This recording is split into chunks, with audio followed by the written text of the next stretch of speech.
अगना से बोले नदिया हो गगना हमने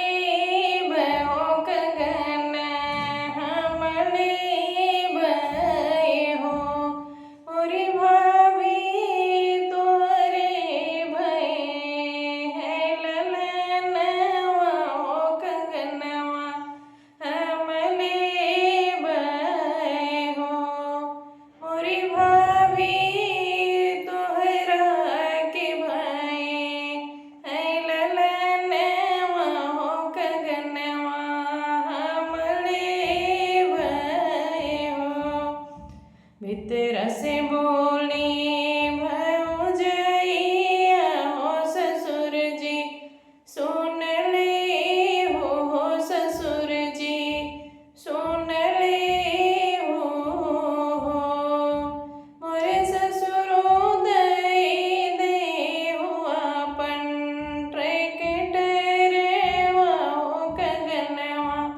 नाही देव हो गगनवा नाही देव हो अगन में नाचे नदिया हो ट्रैक्टरवा नाही लेव हो ट्रैक्टरवा नाही लेव हो मोरी भाभी लेव हम तोहरो गगनवा हो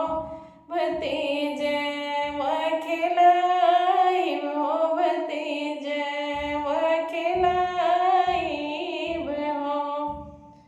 भीतर से बोली भौजैया हो कि जेठ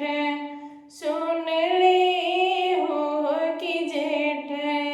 सुन ले हो जेठ जी दई देता अपनो बुलेटिया हो गगनवा नाही देव हो गगनवा नाही देव हो अगन में नाचे नदिया हो सुनाओ मोरी भाभी हो सुनाओ मोरी भाभी हो भाभी हमें नाही ले बुलेटिया हो गगनवा हम ले हो गगनवा हम ले हो भीतर से निकले